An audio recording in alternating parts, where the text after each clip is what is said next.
Very happy and a warm welcome back to my channel. This afternoon, we give you a piece of breaking news.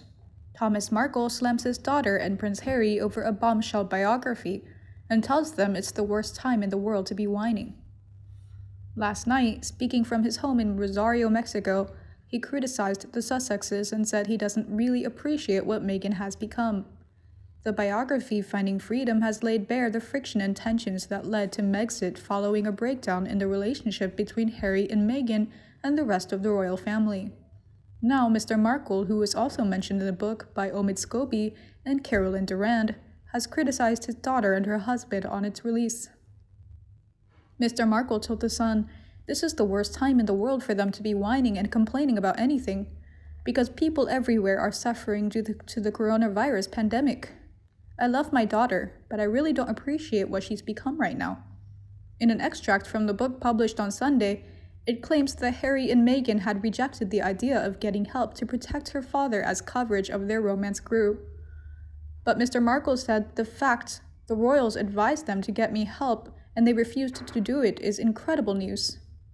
Indeed, Gloria Hunniford brands Meghan Markle manipulative and says she doesn't believe for 1 second that the Duchess and Prince Harry didn't feed information to the authors of Finding Freedom.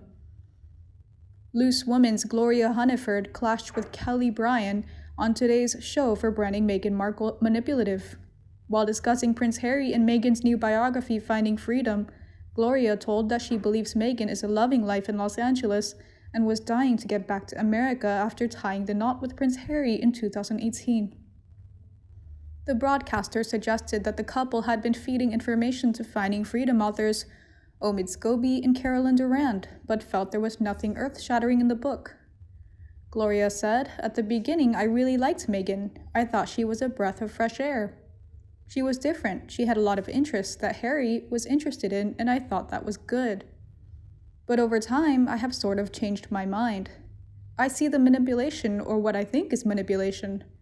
There is nothing earth-shattering about this book. We have heard a lot of it before, and I don't believe for 1 second they were not feeding information."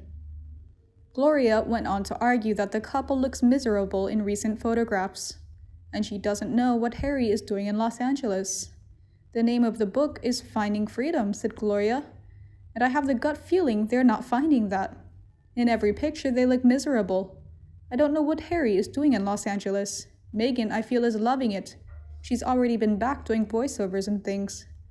Gloria went on to claim that the American actress was desperate to get back to America, and said she felt there were always signs of manipulation throughout their relationship, she explained. "I always felt I think she was dying to get back to America, and the other side of the Atlantic," she added. "Maybe I'm old-fashioned. There is so much information when you marry into the royal family, and you can't have it all your own way, but I do wish them well." Gloria also addressed the claims that Prince Harry branded Prince William a snob after cautioning him not to rush into marrying Meghan Markle. The claims made in the book Finding Freedom allege that William told his brother to take as much time as he needed to get to know this girl Meghan ahead of marrying her. Gloria said, "William and Harry went through so much with their mom, and I always got the feeling William looked after Harry. I think it would be natural in the family to say, because Harry had a lot of girlfriends in the past, some he was allegedly maybe going to marry. I think it's understandable he would say, 'Are you sure about that?'" Meanwhile, CCN.com reported, Prince Harry and Meghan Markle are trapped in a mess they created. Meghan Markle and Prince Harry have crossed swords with the tabloids before, when they published personal letters between the Duchess of Muchness and her father. They're at it again over pictures of baby Archie. This latest lawsuit is about to get messy. Harry is like a rabid dog with a bone, but Meghan is holding the leash. Their latest victim is a paparazzo who has yet to be named. It's the Sussexes against one group of photographers who they claim used a drone to take pictures of Archie. The lawsuit lays out Meghan's side in typical Sussex fashion. "How does our prince feel about it? He's not happy. Harry has told a family friend that when it comes to Meghan and Archie, he's not messing around. He still blames the paparazzi for his mother's death, and he will do everything in his power to protect his family. While this would be understandable given the tragic accident that killed Diana, it doesn't quite add up. Here we have a man who says he wants to protect his family, but he moved to Los Angeles and lives in a sprawling $18 million mansion. His wife courts publicity like a black widow enticing a fly into its web. They are frequently spotted out and about in Hollywood, and they're happier to stay in the public eye as long as they write the narrative.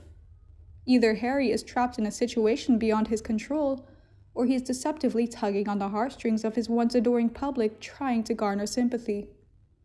At this point, I'm not sure what's more likely. Security doesn't matter when you're strutting on the Sunset Strip. The lawsuit gives us a glimpse at the fortress the Sussexes have made for themselves. As well as a large mesh fence around the house, they boast a substantial security team. That meant the photographers had to go to extraordinary lengths to get their pictures. It's revealed some paparazzi and media outlets have flown drones a mere 20 feet above the house, as often as 3 times a day, to obtain photographs of the couple and their young son in their private residence, some of which have been sold and published. Others have flown helicopters above the backyard of the residence as early as 5:30 a.m. and as late as 7 p.m., waking neighbors and their son day after day, and still others have even cut holes in the security fence itself to peer through it. These measures might dissuade any paparazzo with the heart to put down the camera and walk away, but herein lies the trouble. By ditching their duties and creating such a public stink with their various lawsuits and contradictory actions, Harry and Meghan made themselves a precious commodity. It's a bid to drum up attention by a couple who claim to hate the limelight but refuse to live outside of it. Have Meghan and Harry ever stopped to think that if they didn't move to Los Angeles and out themselves as Class A hypocrites, they wouldn't nearly get as much attention as they do? If they went gentle into that good night like they supposedly wanted to at first, things might be different. If they had settled down in Canada or moved to the Scottish Highlands, they may have had a chance at normalcy. They never wanted that. Meghan Markle and Prince Harry are stuck in a beast of their own making, and I'm not convinced they hate it as much as they say they do. Indeed, many fans also slam Meghan. A fan wrote, "Don't be browbeaten, Gloria. You are right. You don't need to know a thing about the royal protocol to realize you don't go into Wimbledon demanding 40 seats to be vacated and sending security people over to the crowd to stop photos. Likewise, you don't demand people living near Frogmore to not look or speak to them and to ignore the dogs if they run up. That is just downright appalling behavior by any standards." A fan also agreed and said, "I would imagine that most feel the same way as Miss Hunniford. If the quotes didn't come directly from the source, I believe the Sussexes were very much complicit in getting that information to the authors. I do feel for the authors somewhat. They wrote a book expecting a bestseller and have been faced with an almighty backlash. I think they probably thought they had hit the jackpot with so much information given to them, and despite their denials, I do believe the Sussexes have had substantial input, only to potentially have their careers tarnished by association." Another added, "Agree with Hunniford. Markle wanted adoration, to be the star of the show. She had some sort of delusion of being the next Princess of Wales.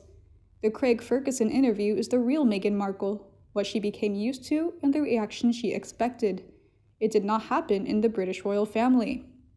In the British royal family, the Sussexes, as most royals, were the supporting cast to the main act, and so began the traumas and tantrums, and ultimately out came the face-scratching claws with vengeance. Harry seems to have got carried away with the wave. I simply do not believe the old Harry would hurt his brother or his nephew's future of his own orchestration, or attack his elderly grandmother. Markle, on the other hand, has no sentiments for her own family, let alone Harry's. For me, I also agree with Gloria. There is no way that Harry and Meghan haven't been given stories to this book. There is too much personal stuff that only themselves would know. If they didn't give I do, what aren't they suing them? They have everyone else, so why not the authors? They are hoping it will show them as the victims, but it's done the complete opposite. It has shown them to be spoiled and immature. And you? What do you think about this news? Please let me know in the comment section below and we can discuss together. Remember to like and share my video for anyone you think might also be interested. And subscribe to my channel to get more news from the royal family. Now have a nice day and see you in the next videos. And now Thomas tears again because his little daughter is not enough to live the life. Meghan's age is not less, but there are things she behaves like a young child. Thomas is getting older, his ability to work is reduced, but he himself knows that he cannot expect anything from his own naive daughter Meghan. Ever since she was little, Meghan was taught very hard and strict by Thomas. Away from her father, Meghan turned into someone else. She forgot what Thomas taught her, taught how to be an honest person, taught how to do good deeds. Both things Thomas had experienced and learned.